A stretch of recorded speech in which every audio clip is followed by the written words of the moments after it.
Good evening and welcome to another installment of Coro Southern California's Leadership and Resilience in Times of Uncertainty webinar series. I am Carson Bruno, Senior Director of Training and Programs at Coro Southern California. And before we get started, I would like to take a brief moment to explain some features of the Zoom webinar that we'll be using this evening. We are using Zoom webinar this evening, and unlike Zoom meetings, of which I'm sure we are all very familiar with at this point, only the panelists on Zoom webinar have camera and audio capabilities. Therefore, for the Q&A portion this evening, please submit any questions via the Q&A box. I would like to note that this is different from your chat box.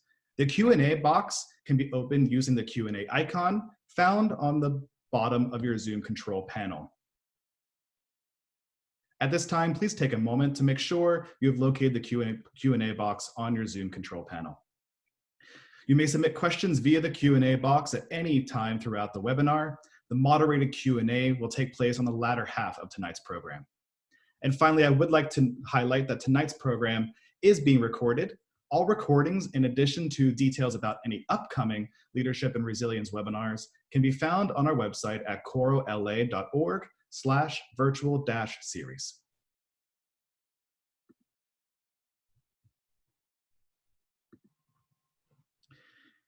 Tonight's webinar topic is one all of us, whether we have school-age children or not, have a vested interest in, since it is about the education of the next generation of Angelenos and Californians.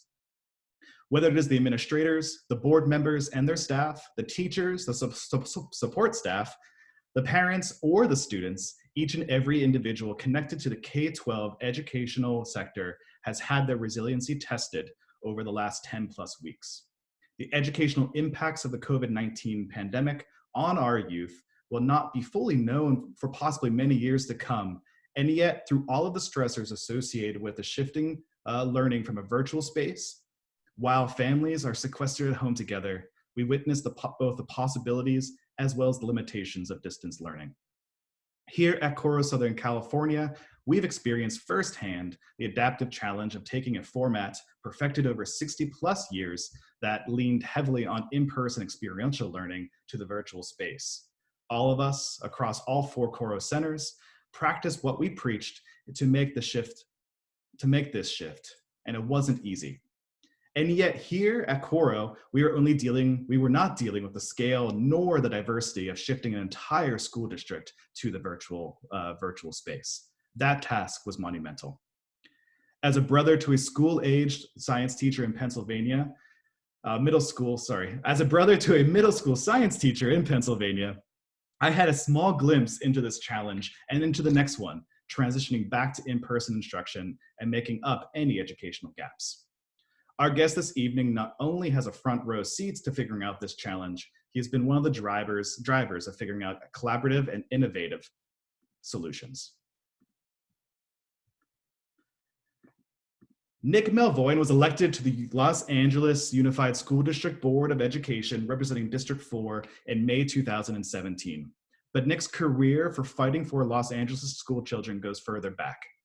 Nick served as a 7th and 8th grade English teacher at Markham Middle School, a LAUSD campus in Watts, where he also coached soccer and baseball, as well as helped students launch a school newspaper. Since joining the LA Unified School Board, Nick has focused on increasing parent and community engagement, making the district more transparent and accountable, directing more resources to schools, protecting the most vulnerable students, and bringing a new spirit of partnership and collaboration to LA Unified. He chairs the district's Continuous Improvement Data Committee, as well as serving on committees related to legislative advocacy, affiliated charter schools, and school safety. Nick holds a bachelor's degree from Harvard University, a master's in urban education from Loyola Marymount University, and a law degree from the New York University School of Law, where he was a Root Tilden Kern Public Service Scholar. Nick has worked with President Obama in the White House, on his Domestic Policy Council, and in the U.S. Attorney's Office, and recently has served on the boards of the Los Angeles County and Democrats, Brentwood Community Council, Teach for America Associates, University Synagogue Social Justice Committee, and United in Harmony. Tonight, Nick will explore educating the next generation during and after a pandemic. Please join me in welcoming LAUSD School Board member Nick Melvoin. Well, thank you, Carson, and hello, everyone. From what I've realized in all these Zoom calls is my half doctor's office, half childhood bedroom, home office. But thank you, Carson, for that introduction, for all your help in organizing this. And thank you, Coro, for the invitation and for being such a great partner. I have, we've had Coro fellows in our office. I've hired Coro alums, and it's just such a great institution across the country, but particularly for Los Angeles. So thank you for having me, and thanks to those of you who are tuning in with, I guess, nothing better to do on a Thursday. What I wanted to do, is speak about a few different things, and then really hope that we preserve a good amount of time for Q&A, or to the extent that you can have a discussion with one person talking, we'll do that. But I think that what I have noticed just over the last few months is that pandemics have a way of bringing to the foreground what has already been in the background in the society. And I think we see that particularly with schools, but we're also seeing it with other elements of the social safety net.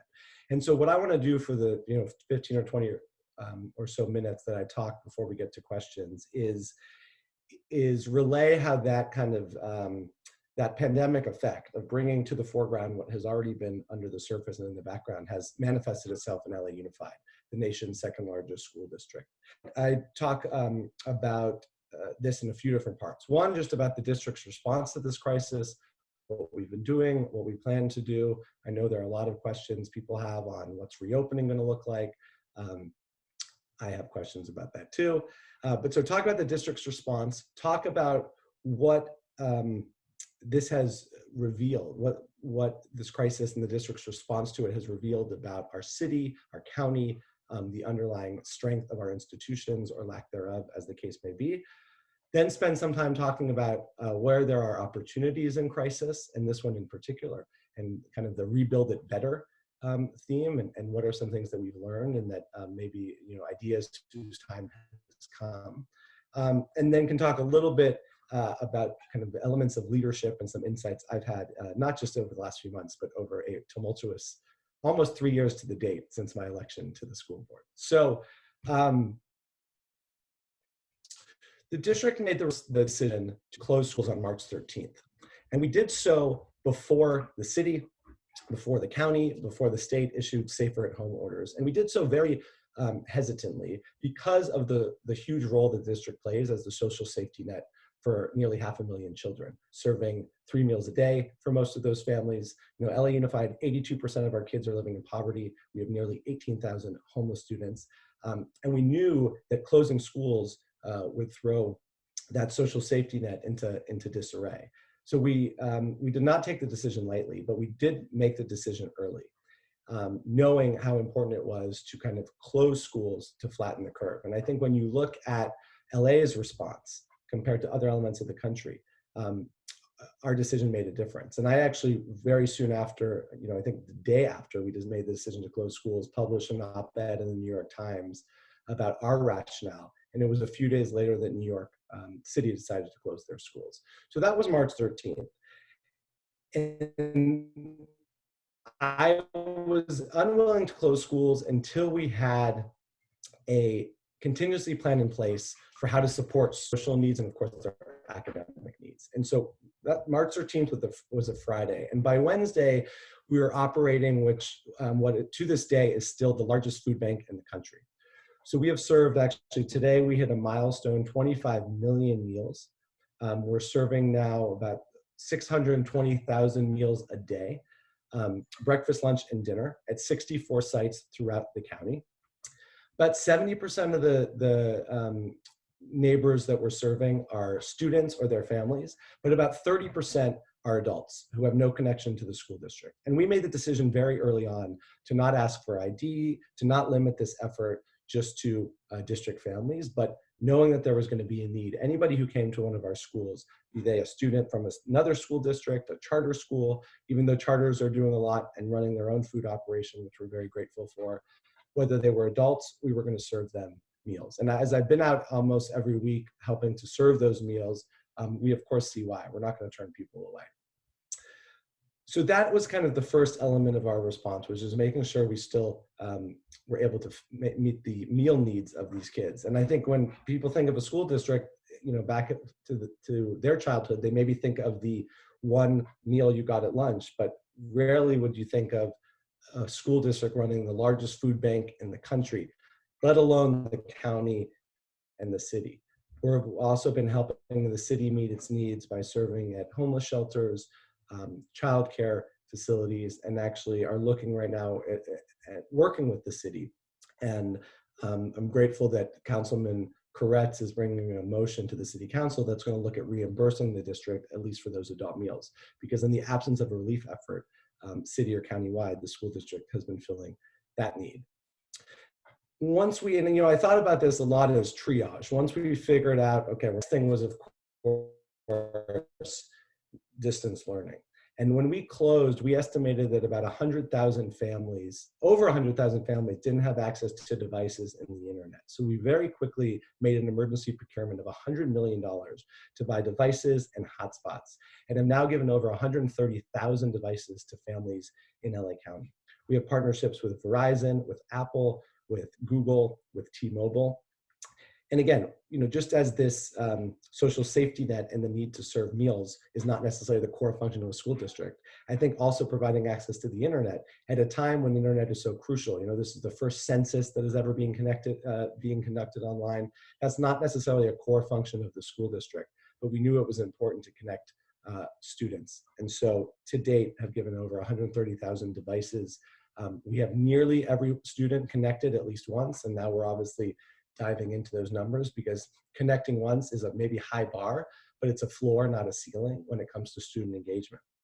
So food was part one. Part two was closing the digital divide and making sure that every kid had access to a device and a hotspot or some form of stable internet. The third was, how do we train 30,000 educators on how to teach online learning? And a lot of districts made the decision to close schools for a few weeks as they did this training, but we knew that it was going to be important to continue instruction and not have students who were maybe far behind, fall further behind. And so we had teachers do a requirement of 10 hours of online professional development, which about 90% of our teachers have completed at this point. And then we also created something that we're calling the Future Ready certification, which is another 30 hours of professional development for teachers who want to hone their online learning skills, knowing that we might be in this for the long haul. And so we had about half of our teachers, 15,000 teachers, sign up for that 30 hours of professional development. And we know that we had teachers at different levels of competency and capacity with distance learning, with technology. We know we had teachers with their own childcare issues, with their own connectivity up and running and honing their skill set. And then we really dove into online learning. And like I said, well, we have nearly 100% of kids who have now connected to the internet. At a time, I should mention too, when many school districts across the country have just kind of given up, knowing how difficult it is to get every kid or family equipped with a device and internet. And we started looking at what engagement looked like. So what was the curriculum looking like? What about those kids who hadn't yet connected? And I think it's been a historic undertaking, but for those who have come to know me on the board, I'm not one to rest on the laurels of the district or declare victory when we have so much more to do. And so I think the district deserves a lot of credit for the food program, for getting these devices into the hands of families. And now where we really need to work on is how are we measuring engagement? What about those students who aren't connecting? How are we making sure that we're not just patting ourselves on the back now that kids have gotten devices, but we're looking at what they're learning? The state decided to suspend spring testing, and I think that was a decision that was made across the country, of course, because of the major disruptions. But I think one of the things that we're trying to look at now is how do we assess the student learning? How do we make sure that kids who are logging in once or twice a day are learning? And that's going to be relevant when I talk a little bit about what we're thinking about going into the fall. So food, devices, professional development, online learning. And then we now are starting to think about how to wind down the semester. And one of the ways that I've been spending my time the last few weeks is really helping schools with virtual graduations. Of course, everyone's feeling this disruption in education, but I think it's felt most acutely by our seniors, by our fifth graders, by our eighth graders. So we have been finding ways to support students with their virtual culminations, making sure they're still filling out the requisite financial aid forms to apply to college and get all that done. We also knew that because this has been such a disruption, and we can't assume that every kid is learning at the same level, that we needed to approach summer school in a new way. So since I've been involved with the district going back 12 years as a teacher, fewer than 10% of kids have had access to summer school because of budgetary constraints. Well, this year, 100% of kids are going to have access to summer school. It's online only, and we have multiple tracks. We have that remedial track for kids who are falling behind. We have a track for students with special needs. And then we have a lot of exciting enrichment courses. We've been partnering with James Cameron, the director of Titanic, to do a Titanic-themed marine biology course. We have a partnership with Fender, where they're providing 15,000 guitars, and we're doing a music and music theory course. We have a partnership with the Chargers on sports medicine and careers in sports business. And so we're having now that nearly all of our kids have access to a device and internet, we're using and utilizing that opportunity to make sure that students get enrichment over the summer. We're also thinking about ways to operate childcare for our youngest learners and for families who need to go back to work. And we're working with the city and the county on what that's going to look like right now. And one thing that's interesting to note, and I think it's on everyone's mind right now when it comes to reopening, is that from an economic standpoint, getting schools and childcare centers reopened is of paramount importance. And that's why in California's plan and Governor Newsom's plan, reopening schools is in the second of 4 phases. From a scientific and public health standpoint, reopening schools is really one of the last things you should be thinking about because of the community spread, because of the fact that we have about nearly 1 million people who are coming in contact with our schools. And when we closed schools on March 13th, we knew a little something about this virus. But now we know a lot more about how contagious it is, about how its effect on children. So that's why New York, in Governor Cuomo's plan, reopening schools is in the 4th and final stage. And so we're looking at ways, especially as the economy reopens and people need to go back to work, to find opportunities around childcare, online summer school. And then in the fall, the district semester is starting August 18th, and that's when we plan to open schools. What that looks like is what we're working on right now. And we have all the contingency plans people are probably reading about, from fully in person to fully online to a hybrid, which is probably the most likely scenario right now, where some kids would come one day, some another, so you can do social distancing, where we would have a track for both employees and families and kids who would want to be remote. We have about 13% of our faculty are over 60, so we want to be sensitive to their health needs. And we know, and I'm already hearing from parents who are going to be uncomfortable sending their kids back either until there's a vaccine or until there's really clear protocols. And so I'm making sure that we're also not falling into the trap that the district often does of a one-size-fits-all approach, but really thinking about how to meet the needs of individual families. I will say that there are what I've kind of been referring to as threshold or prerequisite issues that are somewhat outside of our control that we're working with other government agencies to solve when it comes to reopening. One is testing. Some of you may have heard Mayor Garcetti on CNN, Jake Tapper a few weeks ago saying, I don't think we could reopen schools until we had weekly testing. Well, the UC system, which has fewer students and faculty than LA Unified, the UC system just came out this week and said to test weekly would cost them $24 million a week. So if we're going to be expected to test weekly, that's $24 million a week. Where is that going to come from?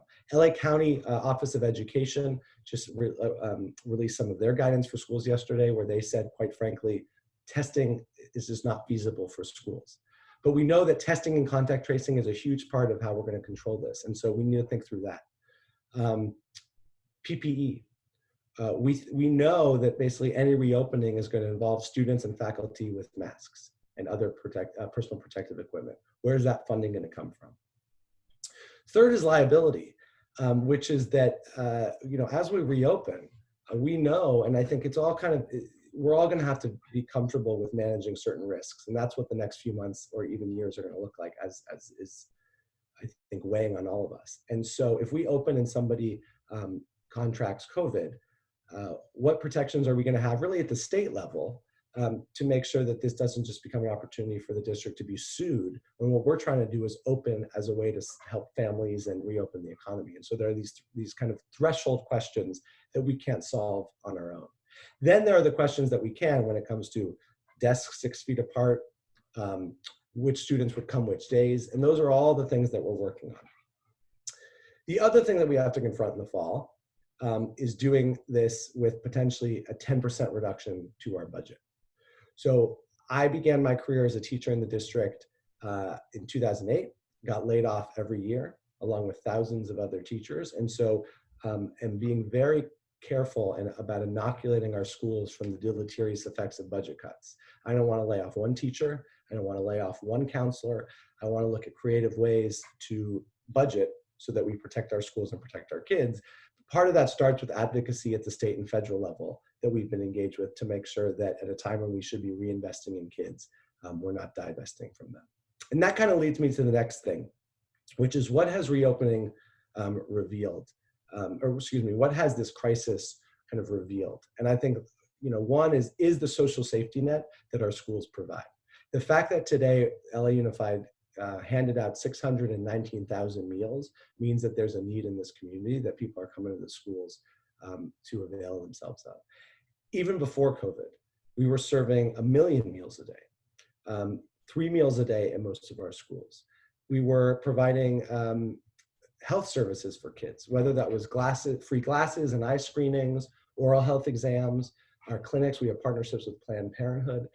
And this is not something that traditionally schools provided. And while I think I joined my colleagues at the district in saying this is a role we really want to play as a catch-all, as a way to support students and families, we need to then invest in schools appropriately. On a non-COVID day, LA Unified gets about half as much per child as New York City public schools. And we get about a quarter or a third as much as private schools in LA. And so when we think about how we're going to, budgets are statements of your values. And we say a lot, especially in a blue state like California, that we value our schools and we value the social safety net, then we need to invest in it. Another thing I think this has revealed is just that the internet is no longer a luxury, but a necessity. And I do think that that's one thing we realized when it came to providing devices and hotspots. But now, kind of through our advocacy, through many community partners' advocacies, we're starting to have folks talk about internet as a public utility. Internet, just like there was Lifeline phone service a generation or two ago, having free access to the internet. Something that the LA City Council considered a few years ago and abandoned because of costs. Santa Monica has their own network. There are a lot of creative ways to think about this, whether that's partnerships with private companies, municipal networks, but especially at a time when everything from now schooling to the census to access to court or legal services is all done through the internet.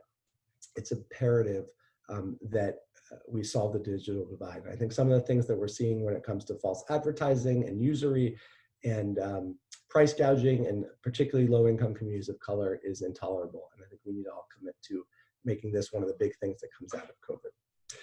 So on that note, one of the things that I've been trying to spend my time on is identifying where there are opportunities in the crisis. And there are a few that come to mind. A few weeks ago, the governor made some headlines by saying that schools should open in July. And it took a lot of us by surprise because there was no funding attached to that. But what he was getting at was this summer slide, summer learning loss. There are kids who have lost instructional time because of COVID, and we need to do something about it. And I wrote an op-ed for Cal Matters at that time saying there's always a summer slide. This is something all of us in education have known. And most estimates have that kids, especially lower income kids, lose about a month of instruction over the summer because, well, more affluent kids are getting summer school or camp or enrichment, that kids without those opportunities are sitting at home. And so I do hope that as we now have geared up with this virtual summer school for 100% of kids, and we have everyone from teachers to the governor talking about summer slide, that one thing that comes out of this is a reimagining of the school year, of summer. Our traditional calendar is still a relic of the agrarian calendar when kids had to go work over the summer. And I don't think it makes sense anymore to necessarily have a 2.5-month summer, 3-week winter break, when we can think about opportunities for year-round learning. That also opens up a whole new way of thinking, especially for the high school years, around how to best take advantage of the time that kids are in school.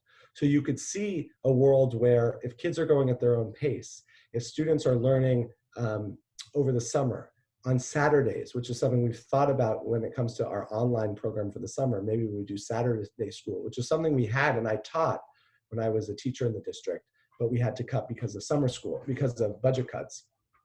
Then maybe at the high school years, you could think of the last 2 years of high school being, completely reimagined.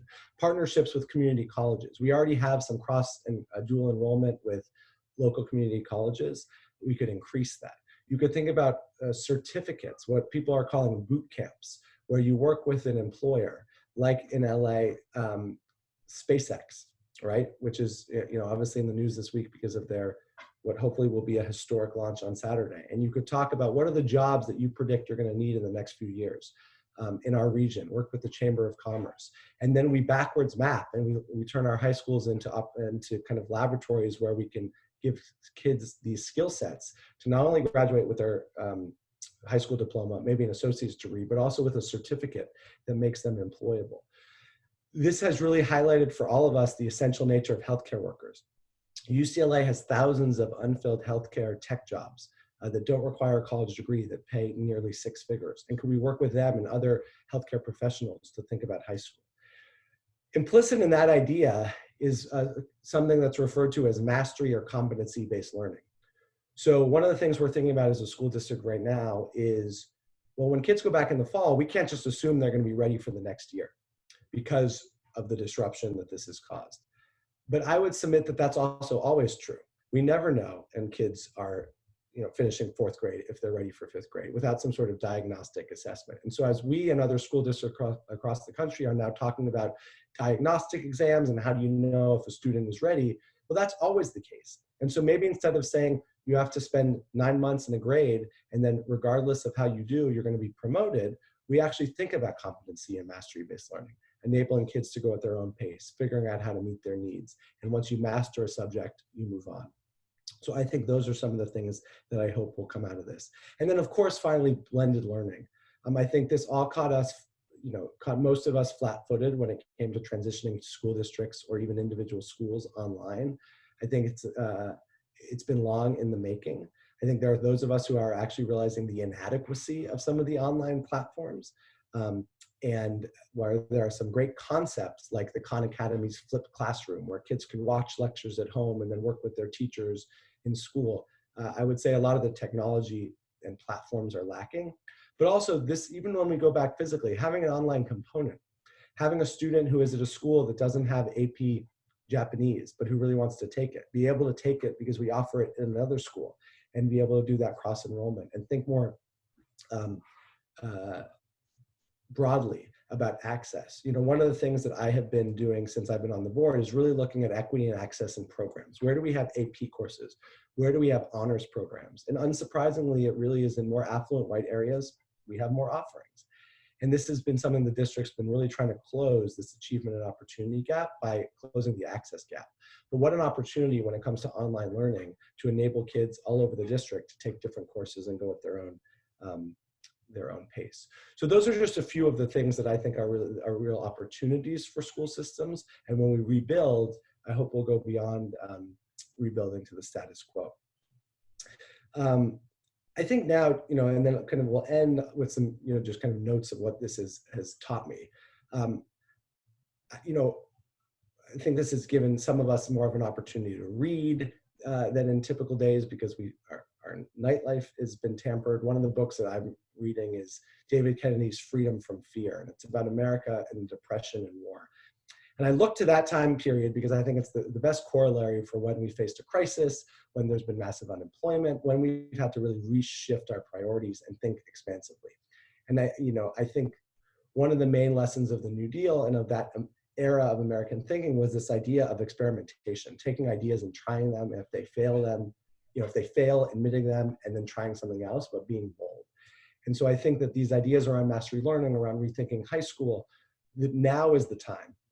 And there's already a lot of resistance to everything from reopening, to thinking about diagnosing kids in the fall so that we know what their grade level is, to the continuation of online learning. But I think this is the opportunity to really to be bold. I was asked to talk a little briefly, so I'll close with this, around kind of lessons in leadership or any insights. And I will say that my 3 years on the board have witnessed a board member indicted and resigning, a superintendent retirement and a superintendent search, a teacher strike, the first in 30 years, wildfires that closed schools last year, and of course a pandemic. And so I've been thinking often of the adage that a smooth sea never made a skilled sailor. And I think one of the ways I try to stay positive throughout these months is think about the kind of that element of the equation, which is the battle-tested leadership that we're all having here. And so smooth sea never made a skilled sailor has definitely been a North Star of mine. I also think one of the things I'm seeing, whether it's teachers or kind of just random acts of kindness, of course, members of our city council and other elected officials, is just kind of the exemplars of leadership. And one of the things that this crisis has really solidified for me is that I know of no way to lead but by example. Whether that's if we're asking people to be out distributing food, our employees and volunteers, then I want to be out there with them. If we're going to talk, about being transparent, being good communicators, then we need to be good stewards of transparency and communication. If we want others to be humble in where they're having successes and failures, then we need to be humble as a school district ourselves. And that's why I was very insistent early on that we didn't declare victory and say right away, oh, of course, it's Monday and now every kid is learning online. But we, especially in our superintendent's weekly address, said, this is how many kids are connecting.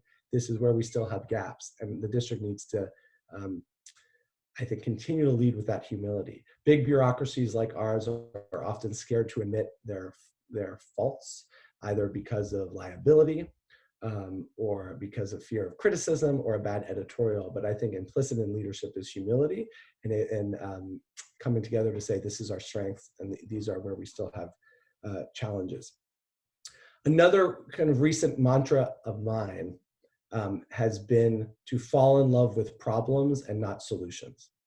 I think when I came into office, I had a lot of great ideas, as many of us think we do, and a kind of laser-like focus on a solution without really falling in love with the problem can lead to some short-sighted thinking. And I'll give you one example that's really it's a little related to COVID, which is that in an interest in expanding access to college, one of the things I did with my colleagues is look at SAT completion. When I got elected, only 36% of our 11th graders were taking the SAT.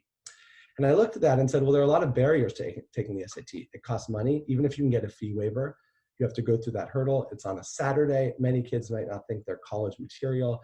And so we said, well, what if we gave the SAT in school for free to every kid? So last year and this year, on a random Wednesday, every 11th grader took the SAT. And our completion rate went from 36% to over 82%, which was great. And I patted myself on the back.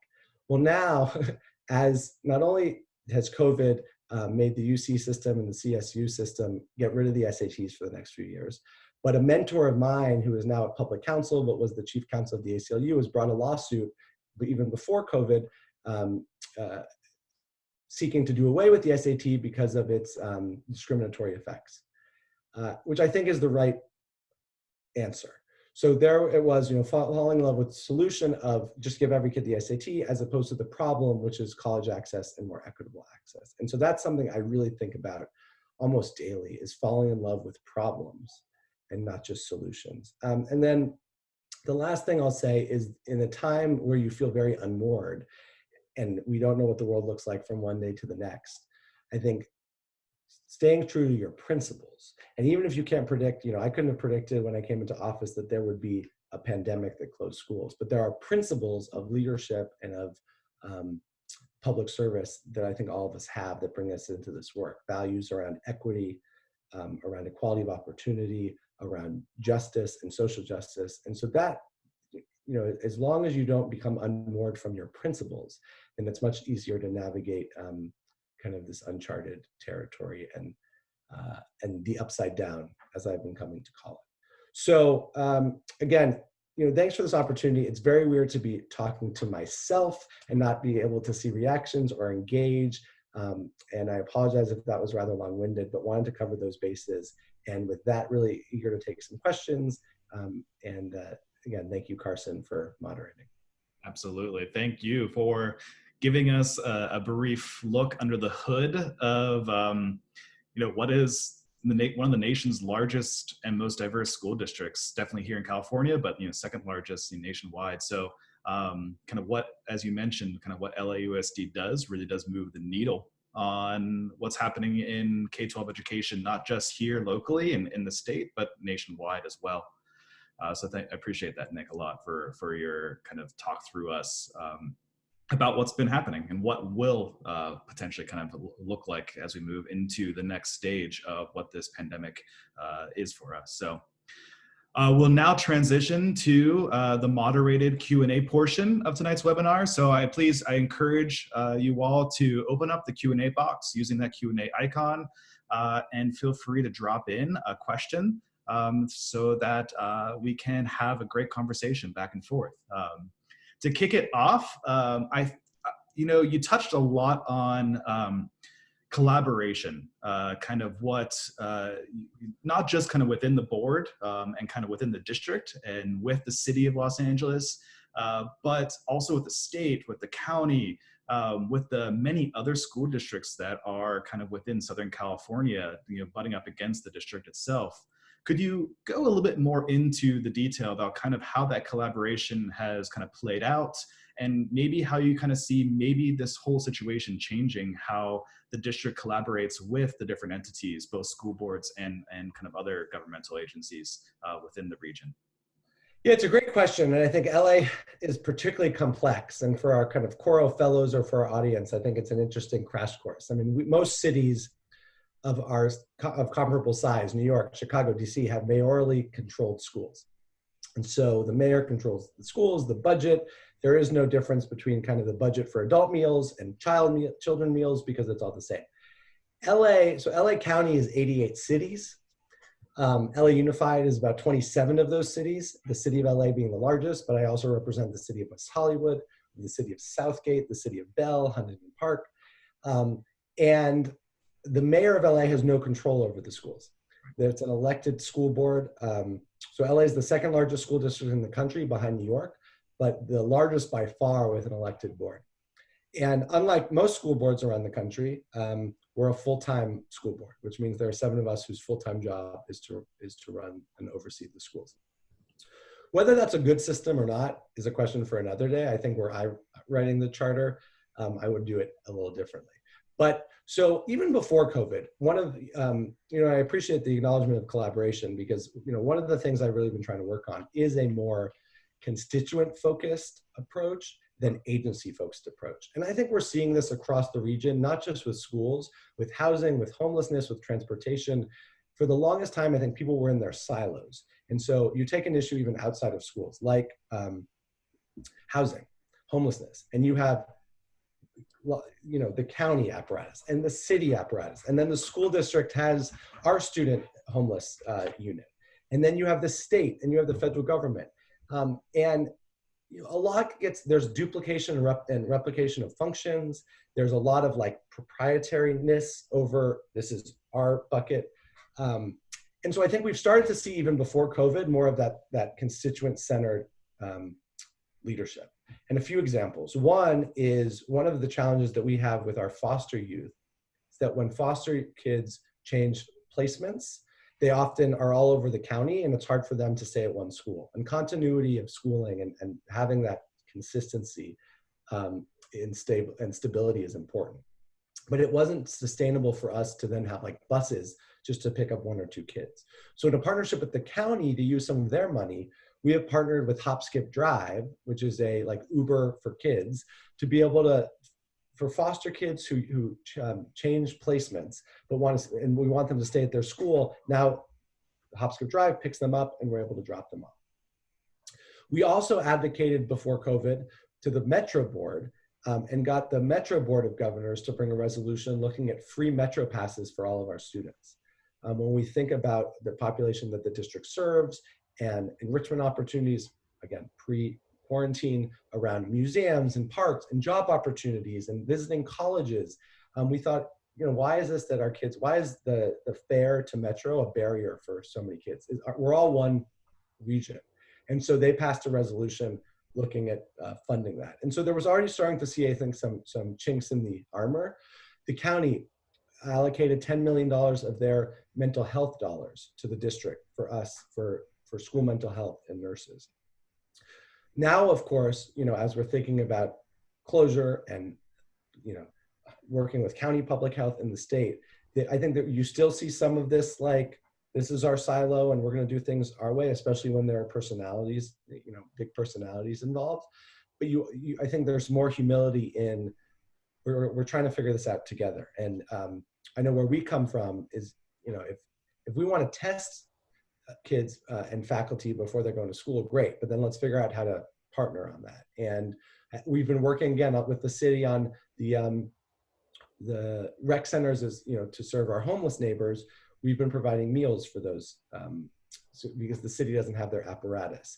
We've been working with, you know, the city on childcare for essential workers. I've done town halls with members of the city council, actually on Wednesday doing another one with Councilman Mike Bonin on summer opportunities, the district summer school, but also what is Rec and Parks doing. And so, you know, I do think that this further,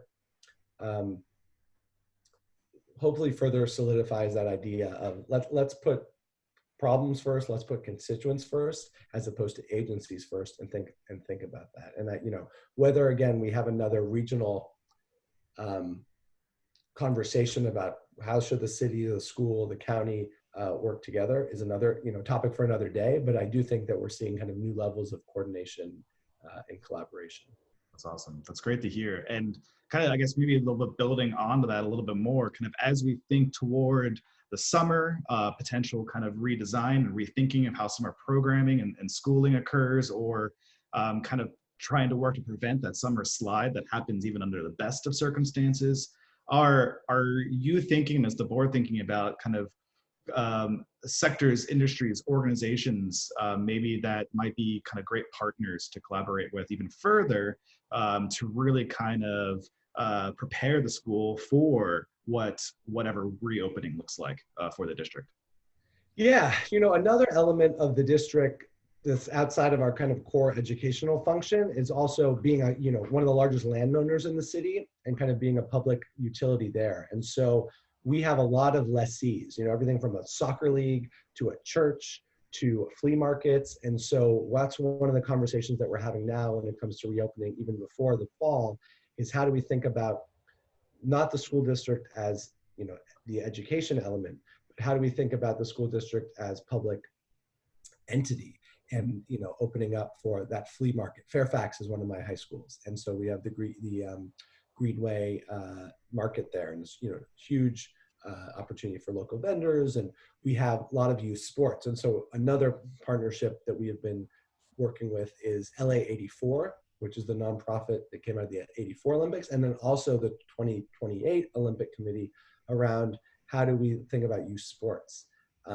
especially this summer as kids have been cooped up for so long. Can we do, you know, track? Can we do soccer where you're kicking a ball but you're not interacting? Can we do tennis? Can we do I mean, how can we think safely about youth sports? Mm-hmm. Also partnering with the city and with private employers around jobs. There's always been kind of a partnership between the district and the city in terms of the mayor's kind of summer job initiative, but especially now as folks are hurting economically, how do we think about potentially employing you know, more students for summer work? And then we also have childcare providers. We have folks like the YMCA and STAR and other nonprofits who use our facilities to provide a service. And so we're thinking through those opportunities as well, so that even if we aren't reopening and running a childcare facility this summer, could we lease our facility so that one of these nonprofit providers that does want to bear that risk and that does want to continue to operate can do so. Shifting gears a little bit, maybe, because it might actually still be on this kind of theme of collaboration. One of our Coro Southern California board members, Lindsay Kotzberg, asked a great question about kind of going a little bit deeper into kind of what did that, the professional development for the LAUSD teachers really, what did that entail? And maybe are there plans to kind of really continue that professional development for quote unquote front line, of the district with the teachers into the summer, so that if hybrid blended some sort of online instruction is needed moving into the fall, they can kind of continue their own professional development. Can you tell me more about that? Yeah, great question. And hi, Lindsay. Thanks for joining us. And it's nice to see some familiar names on the, I would say faces, but I can't see your faces on the participant list. So yeah, I think, again, one of the things that we can use this opportunity to rebuild is professional development in general. I think the opportunity for continuous engagement and learning of our educators is so crucial. And I think this is not a fault or a knock against LA Unified. I don't know many school districts that do this right. But this is an opportunity to think differently about kind of just continual improvement. So what we did is there were the two phases. There was the 10 hours of just required professional development on everything. It sounds silly now because we're so used to this, but like how to use Zoom, to how to use Schoology, which is our online platform for our LMS, our learning management system, to and questions too that I think none of us were really ready to think about. I mean, Zoom is not an educational platform. There are breakout rooms, but we've all heard and had maybe experienced ourselves with Zoom bombing, but everything from the logistics of getting teachers online to online curricula, to using Google Classroom, to how do you interact with your students, to how do you, what are the parameters around screen time? I mean, we now have spent years, especially with younger kids, saying, you shouldn't spend that much time on a screen, it's bad for you. And now we're saying, go on a screen all day. So what are the workbooks, the reading, books, those aren't technology, but those are important and you can do that remotely. So that was the 10 hours. And then we had interest from educators and we really wanted to say, for those who wanted to continue to hone their skills, because exactly, this is going to go through summer and the fall, let's do a longer course. Let's partner with some outside experts. Let's look at, really diving in. And that's where this 30-hour idea came in. It's, we've been, since I've been on the board, we've been increasing what we're calling our micro-credentials. So for teachers who want to get another little skill set, a dual language, they want to learn to teach 2 languages, or STEM. We have a STEAM micro-credential. And so the last couple of years, we've already started this program so that teachers can increase their own competencies. And so this is a kind of micro-credential on distance learning. Like I said, we have about 15,000 teachers signed up. There's also a corollary track for managers and for our central office folks on just like remote, how to manage teams remotely, how to think about leadership, I think, as everybody is getting used to this new reality. It's continuing through the summer. We have partnerships. I actually had a call this morning with the executive director of Young Storytellers, which is a nonprofit we work with. They have embedded, so they have a very cool curriculum that works with kids to tell their own stories. They have a partnership with Warner Brothers that's all about superheroes. And so part of our 30 hours is their professional development for teachers who want to teach writing in this new engaging way.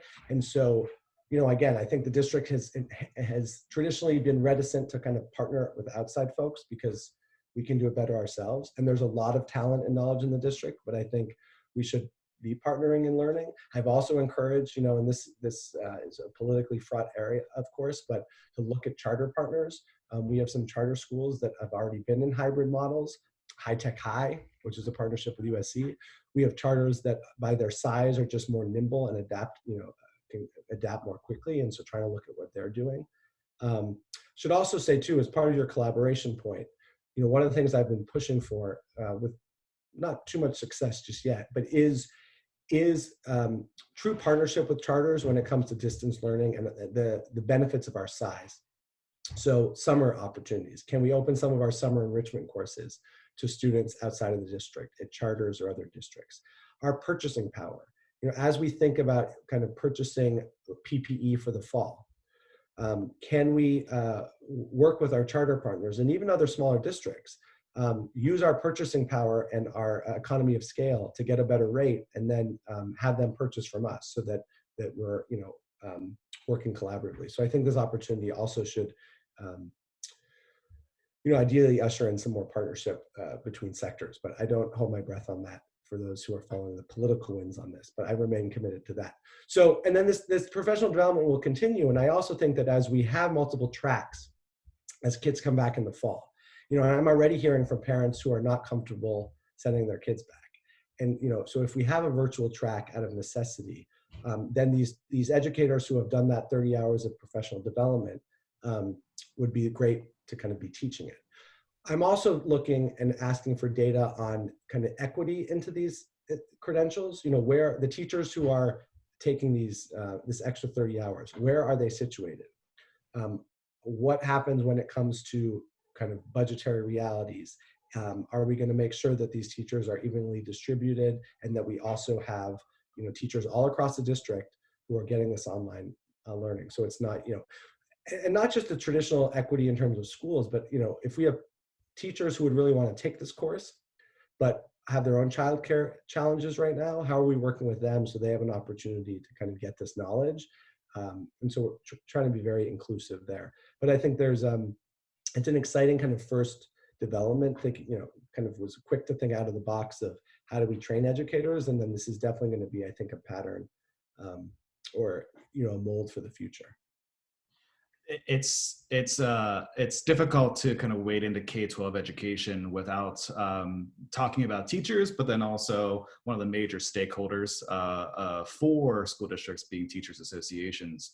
And something that you're familiar with Coro is really kind of looking at kind of who all the stakeholders are, and really kind of making sure that we're mapping those stakeholders appropriately and bringing them all to the table. And of course, the Teachers Association is a major one. And member of the audience, Anita, does bring up the point of kind of how has the negotiations with the Teachers Association kind of gone in this time of crisis, where pivoting in speed is a necessity, and then kind of what does that look like as we move toward a reopening for the schools? Yeah, and I think that there has been, right before we closed schools, the board delegated some emergency authority to the superintendent, mostly around procurement, to be able to kind of quickly procure those devices and technology. And, I think, the superintendent, as anyone might, would kind of like ran with that authority. And I've been very insistent that the board continue to meet as we have and have more public meetings, because I think it's, despite the sensitive nature of these topics, it's important to do so transparently, publicly, and engage stakeholders. One of the things that was done without the board's sign off was this MOU with our teachers. And, it kind of was, and this was happening up and down the state. The governor basically declared that districts should be bargaining distance learning with their unions, with their labor partners. We had Oakland and San Diego and other school districts that we've been working with around our advocacy were signing MOUs. And there were questions around live instruction, around Zoom, around hours in a workday, that I think some very genuine when it came to that childcare issue, or, I have concerns around privacy. I had issues with the MOU. I think that one of the things I should have mentioned that the district did immediately at a time when we're now seeing record numbers of Americans unemployed is that we made the decision right away to not lay off one person, to make sure that we're paying full employment and benefits. And for those maybe part-time people who didn't have benefits, but who were working our grab-and-go food distribution, we gave them temporary benefits because we weren't going to send people into potentially, harm's way without healthcare. But I think in exchange for making sure that we're not laying anybody off, we expect people to continue to work. That MOU had a 4-hour workday. Typically, teachers work 6 to 7 hours. It's not something that I supported. I think where I've been trying to focus energy now is forward looking, where that MOU expires June 30th. We're negotiating summer school, we're negotiating the fall. And what I'm really trying to do is also organize parents and constituents who are interested in, okay, great. The first few months we were all trying to fly by the seat of our pants. Now we know what works, what doesn't. We know what our kids need.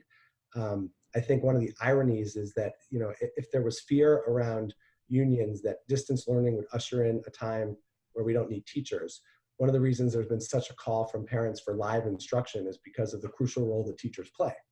And so as we go into summer, and I hope that those who are listening kind of will engage in this advocacy, I am going to be very adamant that there's public conversations, that the board as the governing elected body weigh in, and that we do set a higher bar for teaching and learning.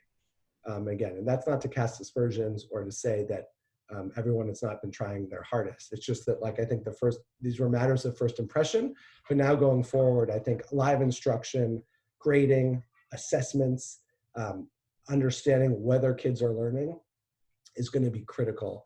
And I'll definitely be continuing to advocate for that and welcome people's support there. Excellent, excellent. Well, I think we have time for 2 more questions, and the first one I'm gonna kind of before we kind of close up, bring up is probably a little bit of a doozy question, and you kind of touched a little bit on this already in your remarks, but really kind of maybe thinking of it from a point of view of kind of what is the board doing kind of within the board meetings process, as well as kind of maybe how outside stakeholders, parents, students themselves, others can kind of get involved in the decision-making process that's going to lead to kind of the whatever it is that schools look like come August, September. Gina from the audience kind of does bring up this point of what's happening to ensure schools will resume, and kind of what that looks like, but also kind of this element of kind of how can the public, the community provide input in that process. Yeah, so I think there are a few things in there. One, for those who pay attention to LA Unified Board politics, and if you have better things to do, I hope you're doing those. But I don't necessarily command a majority in terms of my thoughts on the board right now, and that also goes to meetings. And I didn't see a need once we closed. I think we could have been meeting more often. I think it's important to have public conversations, to engage stakeholders.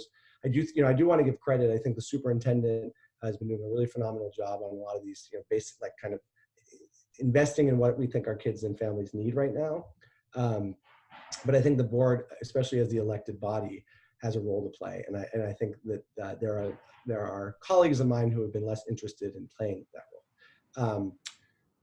So I'll put a little pin in that. I think going forward, we're especially around the budgetary process, which could be a whole nother hour of conversation, having meetings weekly in June, engaging stakeholders. And, I should say too, that there's stuff that the board is doing, but, I have been having conversations with parents, with advocates, popping in virtually to schools. I do twice weekly digital town halls. Wednesday afternoons are kind of more substantive conversations. Yesterday we had one with BetCedic and with Public Counsel about legal services for families. And then Friday are more family-oriented programming. We did a virtual cooking class on how to make the famous LAUSD coffee cake. Magic show tomorrow at 4:30. We're doing a Broadway sing-along with the former theater director at Hamilton High School. So that's just to say that I think there are ways individual elected officials are trying to engage and get constituent feedback, and that doesn't always translate at the board level.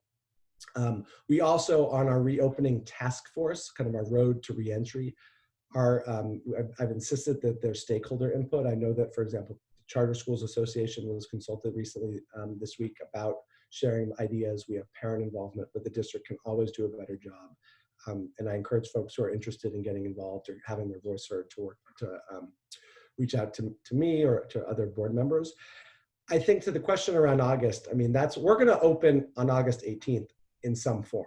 Mm-hmm. I think, and the conversations we're having internally and with stakeholders are really around the things that are within our locus of control, that social distancing in the classroom, the online track. Where we're partnering and where we really could use some collective advocacy is around what I was calling those prerequisite issues, which is $24 million a week for testing is not feasible for a school district that is just trying to, actually invest in reading.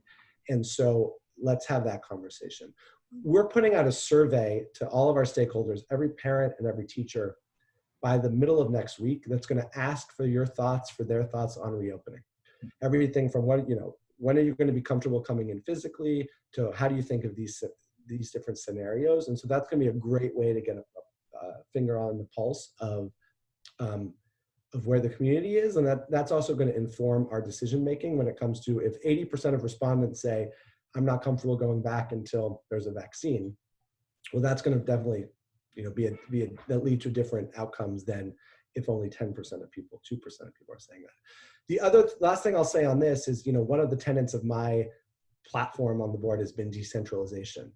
And we are breaking up into what are called communities of schools.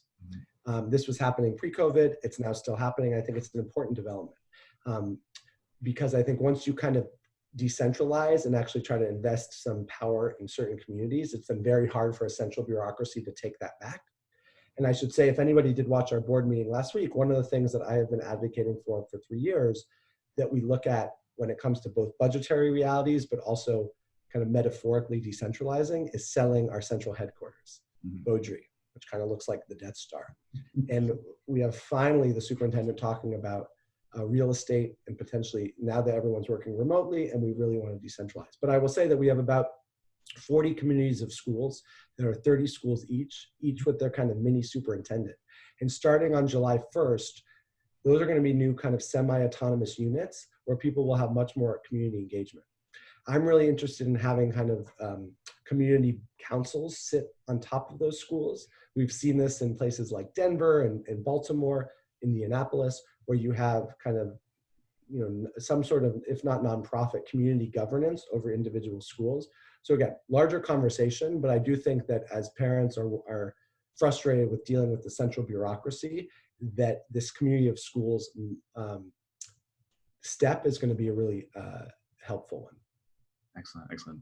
And maybe just to kind of quickly close out, Nick, are there resources that you could maybe point LAUSD parents, or even just the public in general to, that are accessible to kind of learn more about what is currently happening with the school district, and kind of then updates for what the board and the district as a whole is determining and making decisions on? Yeah, and I should also mention too, in addition to parents, I see a question there about student engagement. We're definitely engaging students as part of the survey respondents. I meet with a group of student leaders at all of my high schools. We have a student board member that I've been engaging with to make sure that student voice is heard. So yes, I think, the superintendent does a weekly Monday morning address that's broadcast on our website, lausd.net, and on KLCS, which is one of our PBS affiliate. I send out a weekly email every Monday to the 40 or so thousand parents in my district that has a list of resources and updates. Every other Friday, pretty much, I send an email out to my listserv, my newsletter, which has a lot of updates. And so I encourage people to go to boardmembermelvoin.com and sign up. We try to be respectful of your inbox, but it's a great way to stay up to date on those happenings.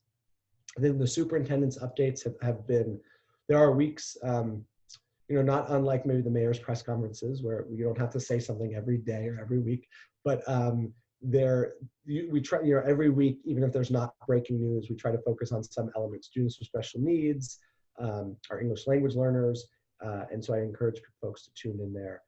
I think I appreciate people's patience and flexibility. I know there are a lot of moving targets here. We have directives coming from every which way, and we're trying to figure out what to do that's safe, that meets the needs of the larger community, the physical needs, the social emotional needs, which is another conversation we could have at some point around how are we meeting the mental health needs of students when kids are at home. And by the middle of next month, we should have more clarity about what the reopening will look like in August. Excellent, excellent. Well, Nick, on behalf of the entire Coro community, thank you so much for your insight this evening into kind of what the pandemic is doing and kind of what the future of education looks like for Los Angeles. So thank you for your joining us this evening and of course for your leadership in this space. On behalf of Coro Southern California, I do want to thank everyone else also for joining us for this Leadership and Resilience in Times of Uncertainty webinar series. This series will continue on June 15th, featuring Coro Southern California 2020 Crystal Eagle Award honoree and United Airlines President for California, Janet Lampkin, on Leading Through Turbulence. And you can register for this upcoming webinar and view recordings of all future webinars at our website at corola.org/virtual series. The last few months have shown us just how quickly things can change. This ambiguity highlights the importance of resilient leadership. And Coro Southern California is proud to be home to Lead LA, a mid-career professional fellowship program that prepares emerging and established leaders across sectors to collaborate and drive innovative solutions, similar to what Nick has talked to us this evening about, to very adaptive challenges. And we are currently accepting nominations, requests for more information from interested individuals, and applications for the 2020-2021 Lead LA cohort. You can learn more, nominate someone you know, express interest, or apply at corola.org/lead-LA. When I sign off, you'll be prompted to take a short SurveyMonkey survey about tonight's session. Coro Southern California believes in the power of constructive feedback. So we definitely welcome and appreciate you taking the opportunity to complete this survey. And if you miss it this evening, do not worry. Tomorrow evening, you'll receive an email with a link to provide that feedback. Thank you, and until we convene again, stay safe, stay healthy, and stay connected.